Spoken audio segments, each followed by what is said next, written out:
some living lavishly. Bank account big like Mamte. Here we go now once again. The poor have to hold the strain. Thirsty in the pouring rain. Nobody feels the poor man's pain. Hey, hey, hey, hey. Feels the poor man's pain. Once again, someone is the poor man's pain. Hey, hey, hey, hey. He's the poor man's pain. The poor man's pain.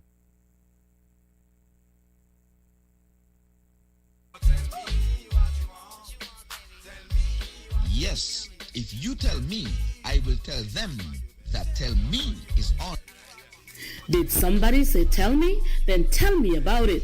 Tell Me with host Carlisle Powell. There are talk shows, and then there is Tell Me, your very credible source for information.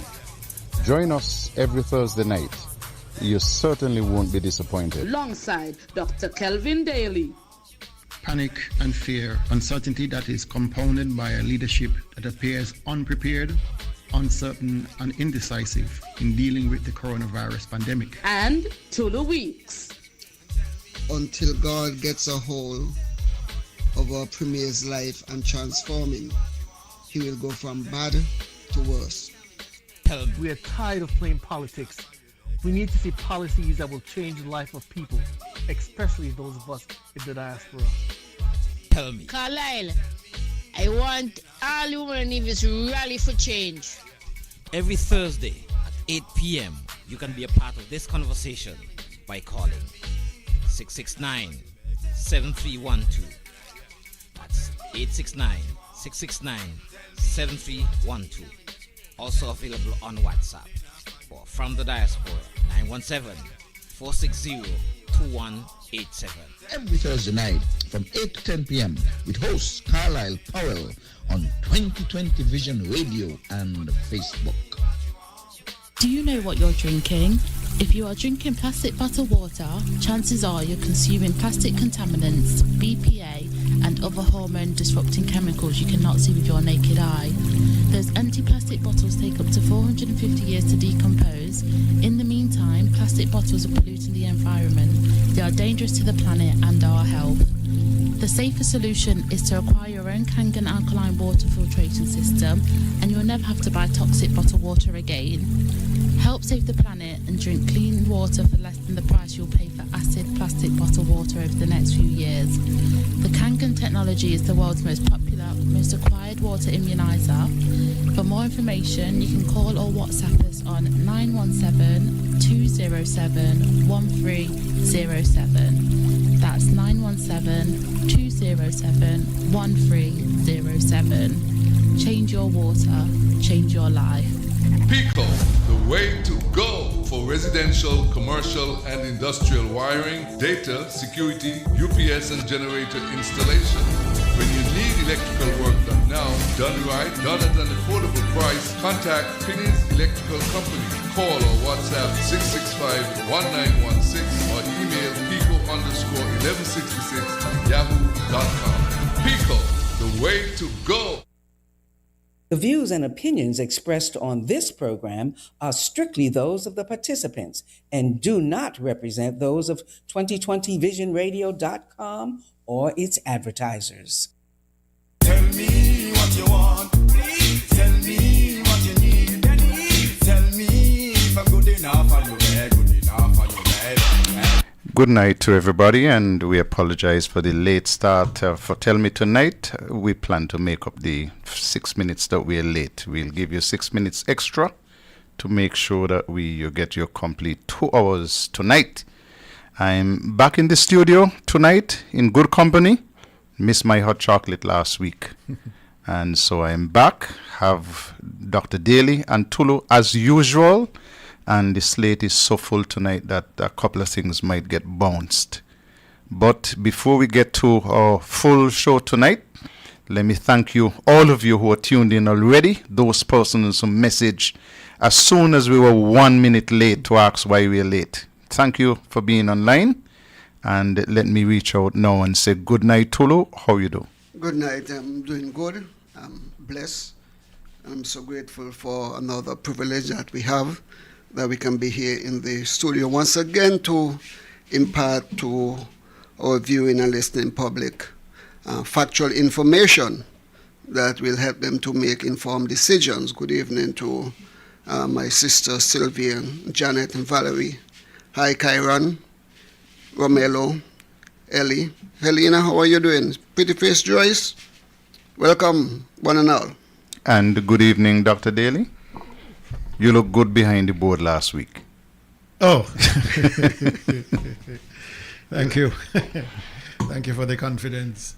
Let me say good evening to all who have decided to spend some time with us this evening. We are always grateful.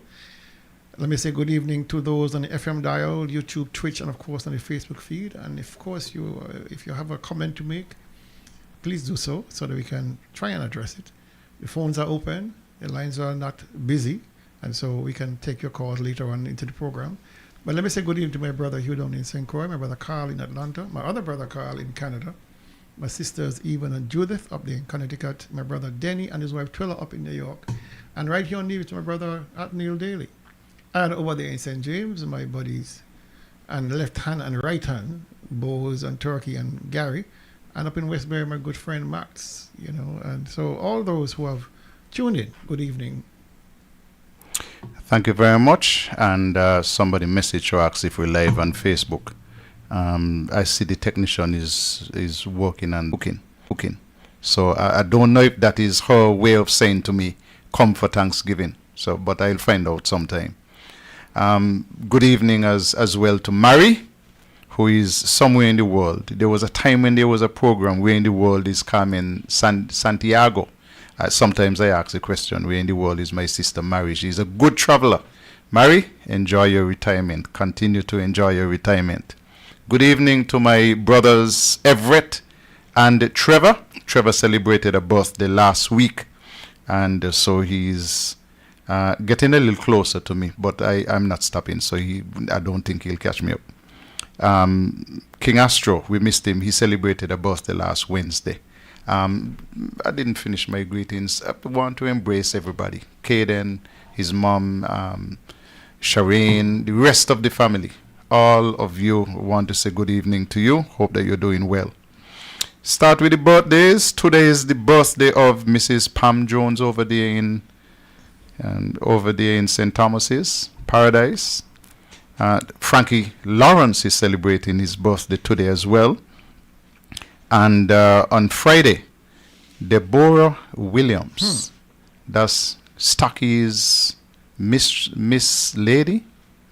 Lady. So Stocky, I hope that you're on your best behavior tonight, because I already got a message from Rhonda to say that she hopes that you gave her niece Debbie the very best of birthdays. It's not done yet, and it's coming from everybody else. Janice, of course, Joy, and the rest of Rhonda herself, the rest of the family. On Saturday, Theme Award will celebrate. On Sunday, we have a birthday of a very special young man named Oakes, Oakes. And you're getting very, very special greetings coming your way from my very good friend, Miss James, and also from your great-grandmother, Rosita. And they're wishing you all the very best. And then on Monday, we're clearing out Monday for one person only, Mr. Ivor Henry. He's celebrating his birthday on Monday. So on our card, we said that nobody else could celebrate, and they did that. Ivor will be celebrating. On Tuesday is James David over there in Zion. And on Wednesday, we have Earl Nias, who is also an officer here at 2020 Vision Radio. So those are the persons we have on the birthday list. And I hope that if there is anybody else, that you will just put it on Facebook so that we can celebrate with you. Anything else? You see anything else, Dr. Daly? I can't even get onto Facebook. You got on too? I think it was just sorted out. Okay. I think the Facebook, let me check to make sure the computer been giving some trouble. But yes, Facebook is up now. Okay. So. Well, until I get on there, I can't tell you so. Well, no worries. We can always pull up the messages if we get them later. All right. So we can do the birthday song now. Last week you tell me don't sing, so I got about 40 messages from people who say, I like how when you're not in the studio, Daily just put you in your place. Tell you don't sing because you delayed by 2 seconds, and when you're in the studio, you sound bad anyhow. Lord, poor me. Oh, boy. They do me as they like, but I take it in good fun. I nearly started it. He's all right. He's my friend. You're going to trouble me on the bus like that. No, I'm just speaking the truth. Well, we're tuning up. I should say as well, it was really, really good spending some time with young Powell, Alan Powell, and his wife Dahlia last week. Always good to be in discussions with young Powell, Alan Powell. Right. Good night. Hope you're doing good. All right. Let's go. Happy birthday to Start you. again. We ain't all right. We off key. It's because I didn't tune in yet. See how important you Yeah, are. exactly. Happy birthday to you. Happy birthday to you. Happy birthday, happy birthday. Happy birthday to you. And as usual, from us in the studio, may live to be 101, and us 101 minus a day, so we don't have to see you go. May God continue to bless you with good health, strength, of course, wealth. Thank you very much. Okay, we got a whole ton of stuff to do this evening. First of all, I want to compliment you, Dr. Daly, and that interview that you did with Kibo. It's a fantastic interview. Thank you very I much. think I'm going to have to get the producer to put it in the system so that it plays during the day so that people could hear it. Anybody who called Kibo dunce got to be dunce. He sounded like an intelligent man on that interview. He is. And I know he's a smart man. So, thank you very much for that interview. We have it, but listen, we got a lot of stuff tonight. Let's start by looking back at the series of town hall meetings that were held by CCM. I don't know. It seemed to me as if they lost ground rather than gained ground by the town hall meetings. The people who went out and the questions that were asked, the government looked decidedly uncomfortable. Well, I went to one, and I saw another one on the TV, the one in Gingerland. The others I didn't pay too much attention to, but you're quite right. Normally, these town halls, you expect a bounce in opinions as to where the country is going, but that didn't occur. They're pretty flat and dull. The attendance was abysmal. The one I went to, there was about maybe 15, 20 people there. And most are the expected faces, the stalwarts that follow the party everywhere they go. They couldn't even rent a crowd? They couldn't even rent a crowd. I mean, there were people from St. James, people from Gingerland, people from St. John's, St. Thomas's. Build a crowd kind of thing, where you had 2 chuki in here and 3 chuki there. And I understand the one in Gingerland was even worse. And so the enthusiasm level, if you were to judge it by that, has been really non-existent. The overseas opinion is similarly phrased that the meetings were flat.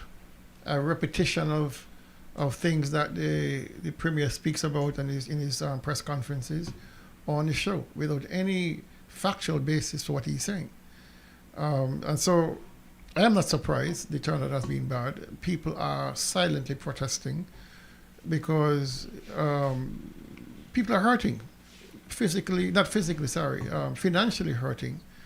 And when you see these guys who are holding these these town halls, the ministers and their cohorts, these are the people who are well fed. Mm-hmm. These are the people who have no complaints going to the grocery and stocking their carts. These are the people who have no problem with phone calls from the bankers or their mortgage holders or whatever it is. they are pretty well set. And when you look into the crowd, you could see the faces of people who are well fed. You know, you know, it's interesting. It is really interesting. The one I went to on Sunday, you walked in there, Carlisle, and it's almost like they saw a ghost, as if they didn't expect anybody to show up. Didn't expect you. Didn't expect me to show up. Well, boy, I never see so much cool faces. I've never seen cool faces like that. You know, people who normally would say hello to me on the road passed me like an exam. You know, I was in the wrong place. You know, and so it was really interesting. You know, the whole context of it was interesting. So there it is. And more than that, these were advertised as government, not party. Yeah. They were advertised as government. So, but I'm told that the Premier's daughter hosted the last one. Is she on the government payroll, or was she contracted to do this? I don't know which way it goes. I find it a bit disconcerting, to be honest with you, because, you see, we have always said to leave the family of candidates out of the mix. But once you introduce your family to the political stage, all bets are off. True. And I deliberately did not comment on it at any time because I know it was a trap. It was a trap to say, you see, NLP always against young people. NLP, you know, don't want the youth to strive. It was a trap. You understand? And so I was not going to be falling into that trap. But I kind of look at Mr. Brantley different because you are putting your child in the firing line for no reason but your own selfish needs to get political support, moral support. I mean, how bad is that you're willing to throw your child out into the lion's den? Because criticisms will come of that particular event, and then you have lost the high ground to say anything other than, you know, you guys are trampling on my child. You put your child out there. I mean, what politician on Nevis or on St. Kitts? We had Premier Parry has 3 kids. He's never put them out there. Roberta Hector had a son here. He never put him out there. You never put your kids out there. Janice Daniel Hodge has 2 kids. One of them are here, I believe. Don't put them out there. Because you run the risk of persons looking at them now under the political microscope. And you don't want that. You want to keep your family separate. But for some reason, I don't know if he's trying to groom her to take over from him. But this is not the place for that. Let the young lady strive and pick her career for herself. Mr. Good evening to Patson Williams tuning in from Anguilla. He has been on all of my shows. So we want to welcome you and hope that you're doing good down there in Anguilla.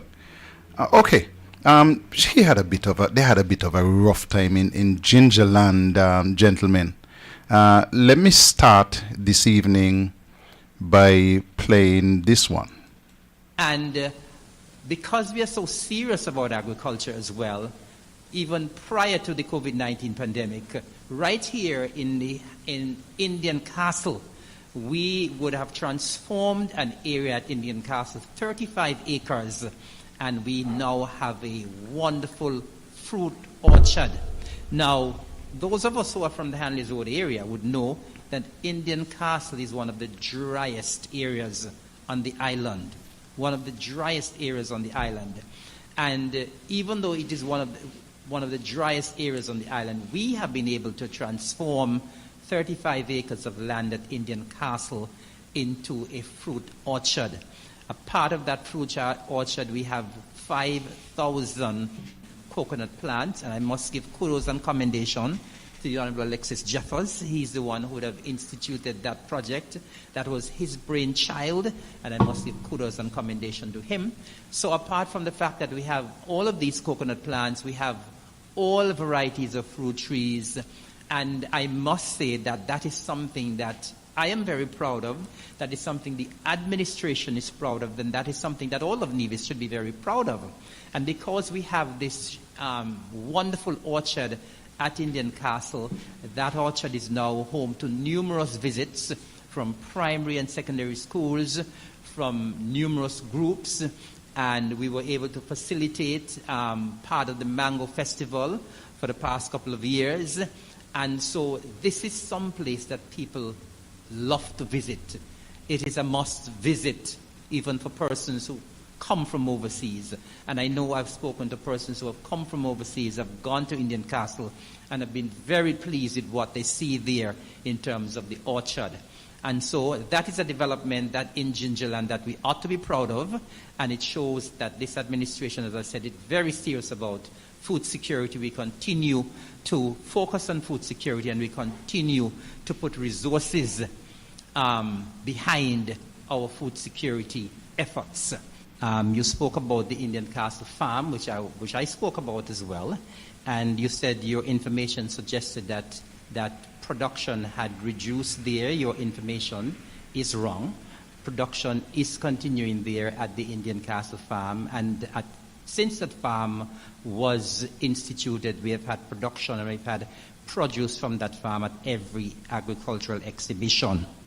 What we're here looking at, as I see, you ask the minister a question, and he keeps saying that production have been coming out of here since it have started, but for the last two open day, include this one just went in March. You have no production coming about down here. So the minister lied to us. He said there's production happening here. I'm not seeing any. Yeah, but production of dead fruit trees. You see what I mean? And acacia trees is growing up on the fence. So that's the kind of production. I mean, that is where you call production. The whole cabinet is responsible for the failure of this project. Not just Mr. Evelyn alone. You see what I mean? The whole, because everybody speak about this, everybody want to know what's going on with this. It's every day got to be dealing with people. What's going on with Indian Castle, and yet the minister want to start a second phase within the first quarter. Well, this is the third quarter. The minister just need to give up the seat, as it asks the premier to take responsibility, because he's deputy making the whole island look bad. Wow, man. This is what they said supposed to be the second phase. They spent thousands of dollars clearing this land, and it's going up full of bush again. We all are one, so we got to fight for our land. We can't have ministers that will co-working for us, control us and bamboozle us, and lying to us and not wasting our money. We got to come to them. Yes, I agree, man. And this is prime lands. We got to keep it in the hands of Nivisions. That's actually the audio taken from a video clip. But it is clear that the orchard at Indian Castle has seen its best days. I would have seen the video, the first original video of phase one, which the government would have spent well over $1 million creating. And the video was very disturbing. I've been hearing about it for some time. And there is such a cover-up or attempt to cover up the failure of that operation. To be honest, since Banky left and the minister appointed a new caretaker of that farm, it has been a dismal failure. The issue down there, he rightly indicated, is the one of water. It's extremely dry, extremely windy, and if you do not have an adequate irrigation system or copious amounts of water, you will not be able to produce anything of substance. You also have the situation of wind blast or sea blast. And the evidence showed that much of the citrus and other plants suffered terribly from the sea blast, partly because of the lack of rainfall in the area, and partly because of the choice of material they used to plant. Now, down there used to produce a lot of other crops. Sea Island cotton. Yeah, that's initially the crop. But coming out of that, you had creepers like the melons. You had sorrel.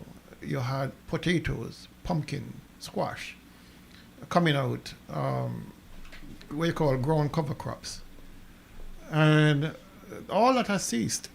There has been zero production for the last 2 open days.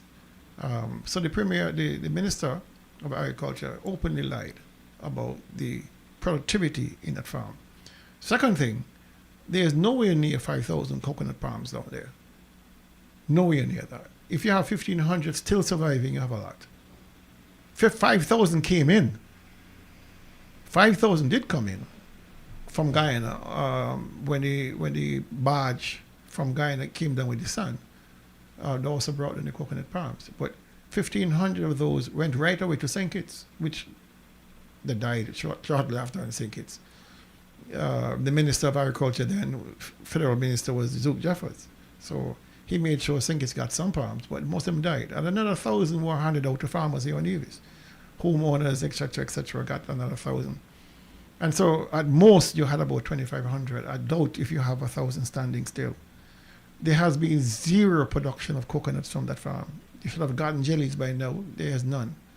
All right? So you don't hear the cabinet speaking about this operation anymore. Before, this was a jewel in the crown. Mm-hmm. You don't hear the conversation anymore. And so they simply have allowed this farm, 35 acres, over $1 million investment, to simply evaporate into thin air. So anybody who wants evidence, Indian Castle just down the road, go take a look for yourself. Go take a look for yourself, and you'll see exactly that the minister was lying through his teeth to the people of Nevis. He's been lying to cabinet, or maybe they allowed him to lie to cabinet, because the same lies the premier has been repeating.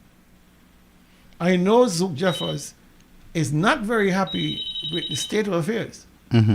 But what are you going to do? The last thing he raises his voice about this, Eric tell him, listen, you're no longer minister, you go sit down. So, sit down. Good evening, caller.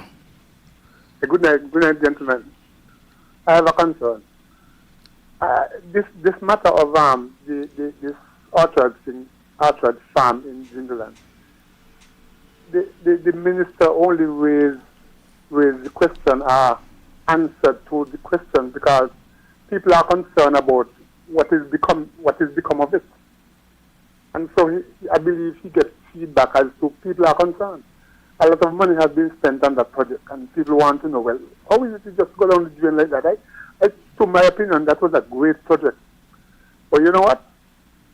What I observe, I've been around that area for a number of years. The soil in some areas on that farm was the best soil. What the soil was kind of brownish. It wasn't the best soil for growing the crops. What the government should have done then is to get some good soil, get some good topsoil and cap it over, and then you would have had good soil, and it will when it rains, the water will more settle on the surface. In terms of water, there was a big pipe. I think, if my memory serves me right, there's a 4-inch pipe or some big pipe went over towards the family. So they would have had adequate water to supply the farm. I know of certain areas down there where the old houses on the farm there. The soil in that area there is much better than closer up, further back up towards the gut. You have better soil up there. But one more thing I would like to touch on. Some time ago, and if I was at the town hall meeting, I would have raised the question. Some time ago, a lot of boulders were packed down, right down to the bottom of that same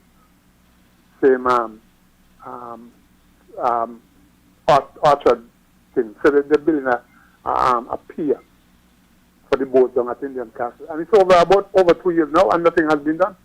A lot of big stones. Is that money gone on just gone on like that? What has become of it? Thank you. Thank you very much, caller. Daily, because I want to take you back to the irrigation, because I think that they did something. They brought water all the way from Hickman's. Coming across that way. But the NIA under Joseph Parry had a project where we were going to do a well in that area, specifically for the farm. Yes. That was abandoned. Yeah, the land was actually cleared. The path was cut to run a line from a well to supply the farm. Here's the problem down there. Last year and the year before that and the year before that has been extremely dry. This year has been unusually wet compared to the years before.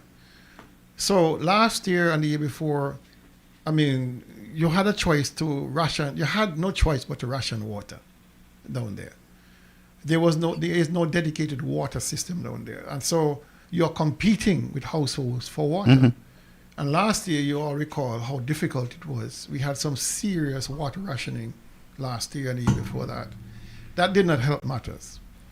Let me say something about the soil. The issue down there is not so much the soil. The issue down there is more has to do with management of the farm. You must stay on top of the farm. All right? Once Mr. King left, the caretaker for there left, and the new person was appointed by Eric Evelyn. It's a party hack. And so he was appointed to do the work. Well, totally incapable of putting in the kind of work that Mr. King would have put in and could have and had the expertise in. The reason that it's not the soil is because it was working. Mm-hmm. If it was the soil, it wouldn't have been working at all. And so a lot of effort went into mulching. A lot of effort went into having the proper irrigation, the proper fertilizer, the proper monkey control, the proper pest control. All those resulted in copious amounts of crops being produced over time. What changed? The only thing that changed was the management and the minister. Two things changed. A new minister came in. Eric Evelyn took over from Zook Jeffers, and young man Reed took over from Banky. Too much failure there. Hi, good evening, caller. Good evening. It's a pleasant evening out tonight, man. But you're talking about Indian Castle and wells. Well, they had two wells down there.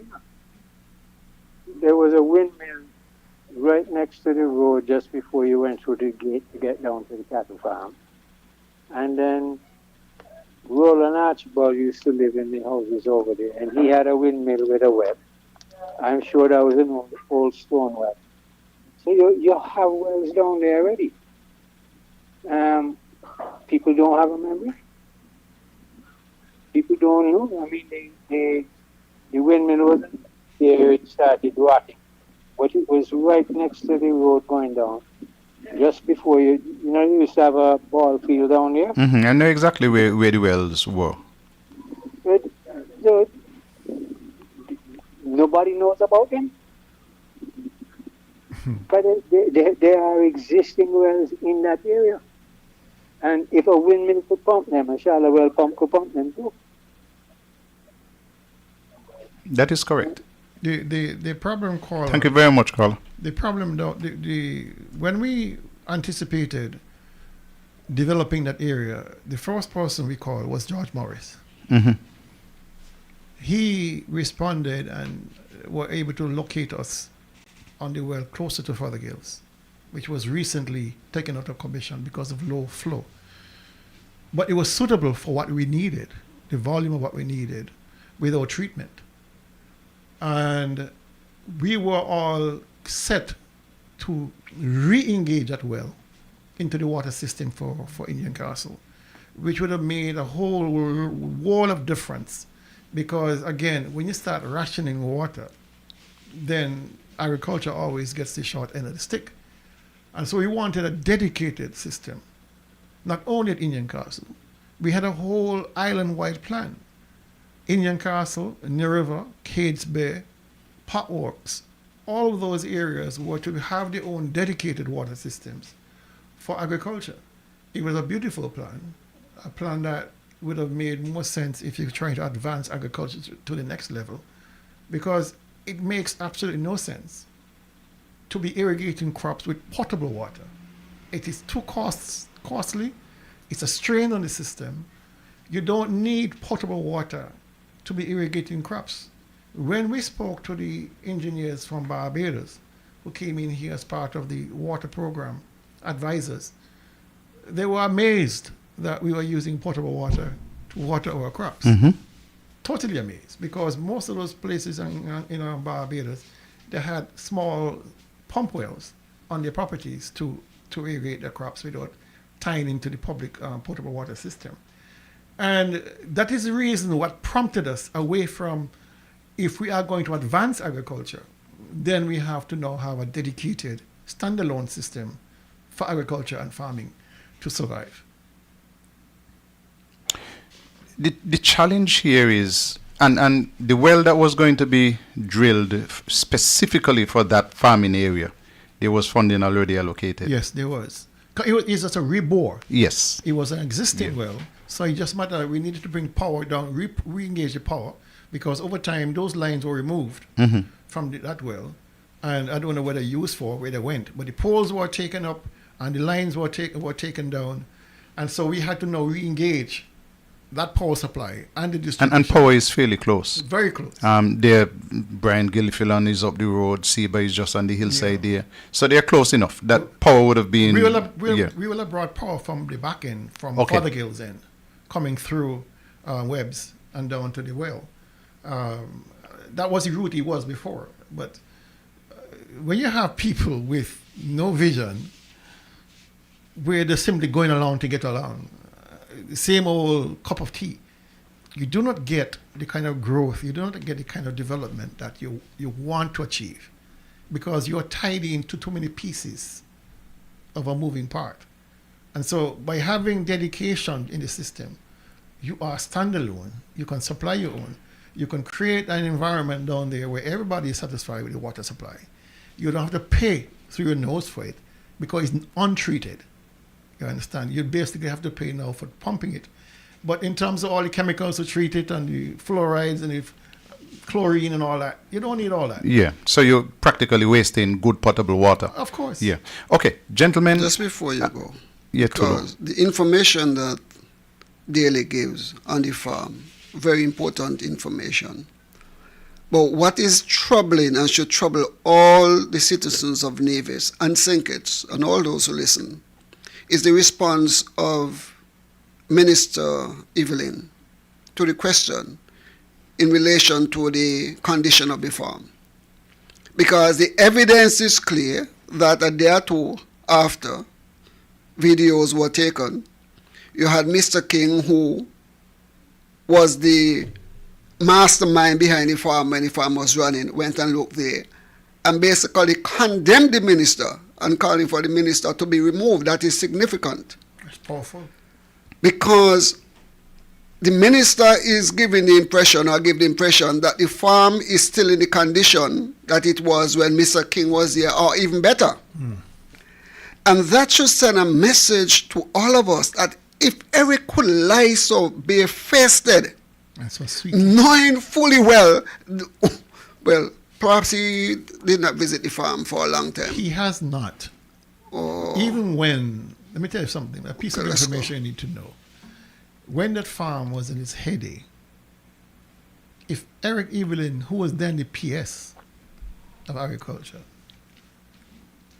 who was then intimate and knowledgeable about what's going on, if you visited once, he visited a lot. He had no interest. He still has no interest. Because the complaints have been rapid. The complaints about the state of affairs has been severe.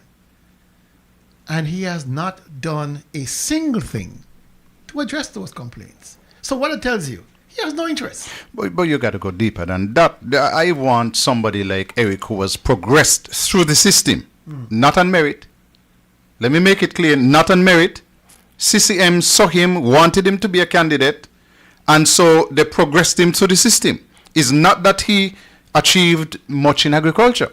I want somebody to show me a lettuce bed and tell me that Eric is working that lettuce bed. You got a good point. You got a good point. Okay. He has no legacy whatsoever. Exactly. That is the point. But you have to go further than that. We are only scraping the surface at looking at the demise of phase 1. What about phase 2? Oh my goodness. Phase 2 is an insult to the people of Nevis.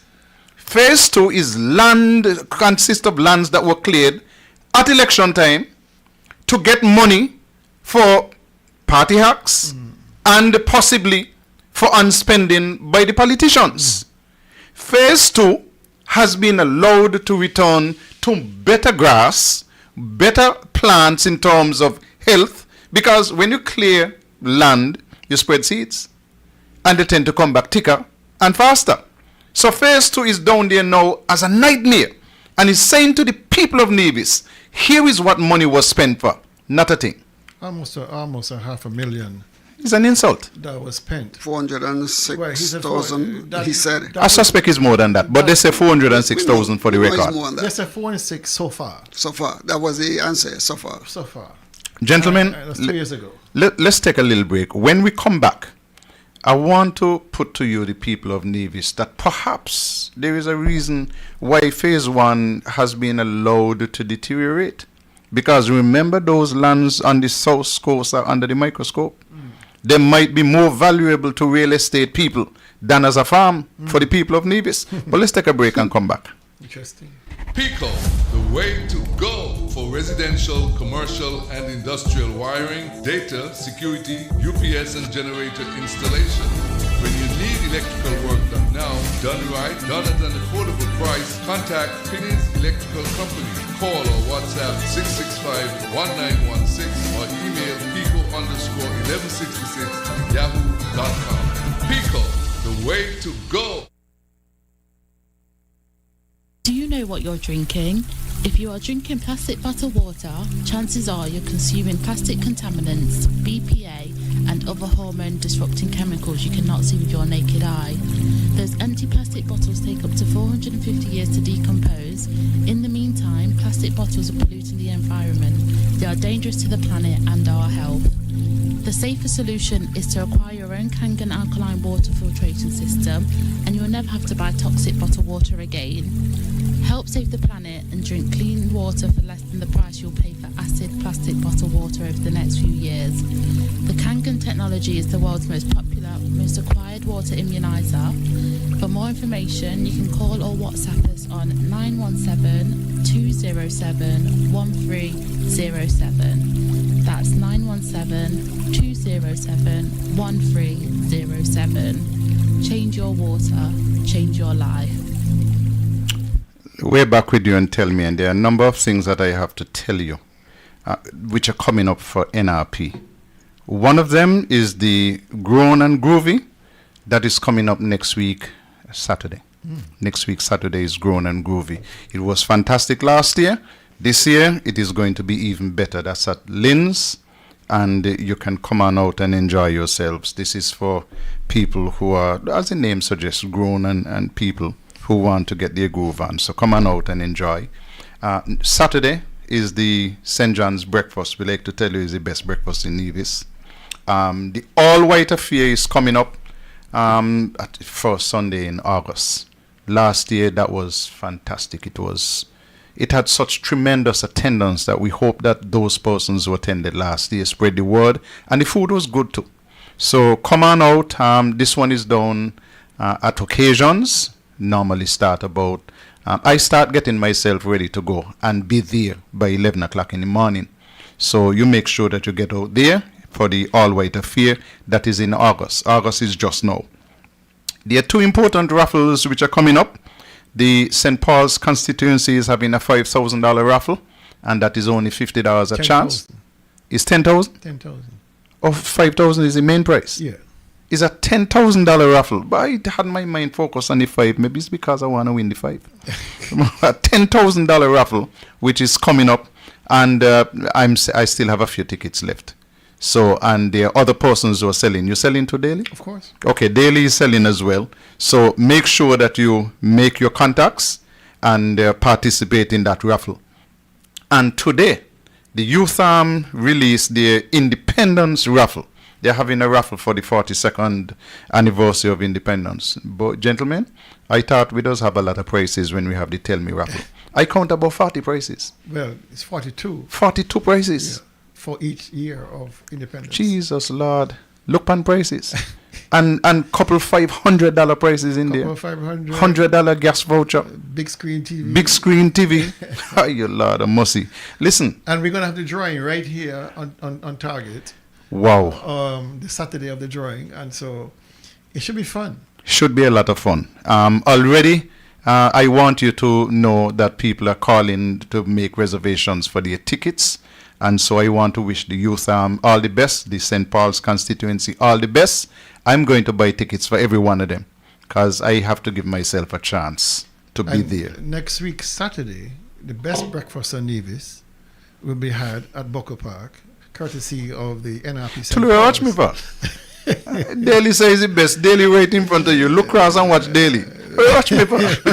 I'm waiting for your comment. Me not say none. Oh, okay.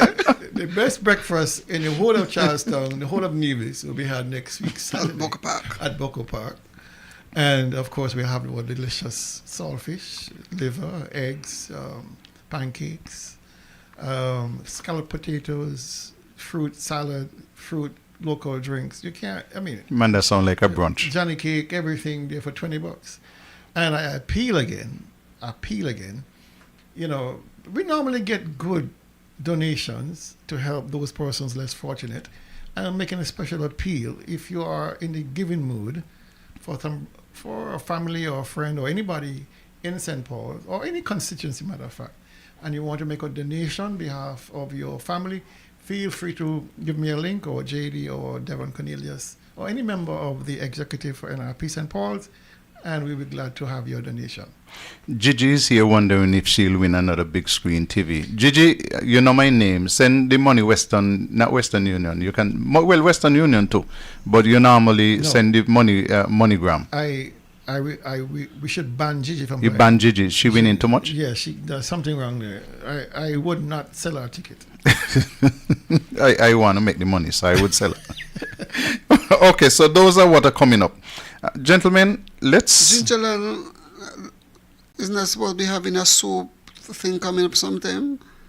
I think we spoke about it. Yeah, Soup Saturday. A Soup Saturday. I'm not too sure of the date. I could tell you. Soup Saturday. I can tell you exactly when it is. Because my mind is on one of those soup. I won't tell you which one. The Soup Saturday is... Soup Saturday. Because I got a message last week Saturday from Carlin, and I'll tell you exactly when it is. I like to tell people that when you have these events coming up, just call in on the show. Yeah. You know, here it is. RB Food soup sale on Saturday, July 19th. That is this Saturday. Saturday too. 2025, 7 a.m. At the area just across from Best Buy in Gingerland, and you have a choice of bullfoot soup, tripe with mutton soup, which I have to get some of that tripe, chicken soup, lentil soup, and fish soup. Cost between $15 and $25, depending on your choice. Go to and help the St. George's NRP group and buy a cup of soup or a bowl of soup. All right, some lovely soups. So I'll be having a breakfast and the soup. The breakfast is this weekend for St. John's, and then the soup, Gingerland Saturday, the same. Both on the same day. The same day. Each can just move from one to the next. Yeah. Okay. Yeah. And then the next following week is NRP St. Paul's. Best breakfast in the Caribbean. Me ain't gonna say nothing. Let's carry on. Gentlemen, the Premier has been under some pressure with respect to answering questions on the lands in that southern part of Nevis. The Premier is a kind of fella. 1 minute he knows, 1 minute he does not know. He got under real pressure at the last meeting when Carlin Lawrence and asked him some questions. I get the impression that they wished that she had never come to that town hall meeting. But let's play this one for you. We've been hearing a lot about 17 degrees north. What is the connection between 17 degrees north and the Nevis Island administration? Is it true that representative of 17 degrees north has been approaching landowners and residents in the area of Long Point to Butlers, trying to negotiate the sale of lands there? If yes, what is the reason? Yes, you can sell your land to whoever you want to sell it to. The government cannot stop you. But then if you're hearing that it's going to become something so private and so exclusive that perhaps, because as you say, it's rumor. Perhaps I may not be able to go down there with my grandchild. I may not be able to fish. The boat may not be able to go out. That to me then falls on government to make sure it looks out for the people and let us know what's really going on in the area. Well, I think that's fair, but as you say, you started by saying rumor, and I would be a fool as Premier to sit up here and say I'm responding to every rumor. If I had to deal with every rumor that I hear every day, I would have no time to do the actual work for the people of Nevis. So if you have rumors or you're listening to rumors, I would suggest read the Bible instead. Maybe it's not a rumor. Because, I am saying that we as government have no knowledge of what you're speaking because no formal proposal has come to the government. I explained that. So here you are talking about rumors, and you're asking me as Premier to respond to rumors. I say read the Bible, read Genesis. I think it's a far better use of your time. Mr. Premier, are you confirming that it is a rumor? Are you confirming that it's a rumor and there's no truth to it? But I don't know. Am I not speaking English? I'm trying my very best to explain that the government has no proposal before it for any development of the kind that you say is rumored. That is what I'm saying. If and when such a thing comes, consistent with our transparent approach, we will definitely come and talk about it. But we should be concerned, shouldn't we? We should be concerned. You should be concerned about rumors. It may not be a rumor. We don't know. The average person, me, the individual in the community, and the reason why we're here tonight, right, is to come to people so you could hear from them. So please don't try to shut me up, okay? I have a right to speak as an individual. I have a right to speak as a Gingerlander. I live in this community. So all I can say to you is this, that I'm aware that there are investors who are looking at significant investments on the island. As I've said, when I have information, as is my style and the way that I've tried to manage the affairs of Nevis, I will definitely come. You won't have to ask me, because I will come to you and give you that information. I have no information to report as yet, except that I am aware that various investors are looking at investing on the island of Nevis. If you're going to do, Miss Weeks, property, hotel, resort development, you can't do it without land. You're going to build it in the sky, and build it in the sea. You have to land. The Four Seasons Resort, I don't think there's any sane vision, or petition for that matter, who would argue that the Four Seasons Resort did not catapult Nevis in terms of its development, in terms of its economy. You have nearly 1,000 people working down there. That was 30-something years ago. Where they built it on? They built it in the air, in the sky. They had to acquire land. And I believe they acquired, what, probably just about 400 acres of land to build that resort and golf course and villas. To this day, Four Seasons continue to expand. They've just announced that they're going to be doing some condominium development down there as well. My trip to New York, you're correct, I would have gone to New York. I was invited as a guest to the Boston College Wall Street alumni event, and that event would have occurred last week, Wednesday. I would have therefore gone up to New York. I arrived into New York last week, Tuesday, late at night, and would have left on Friday morning at 4 a.m. to come back. While I was there, I attended that event, and I also attended a number of meetings associated with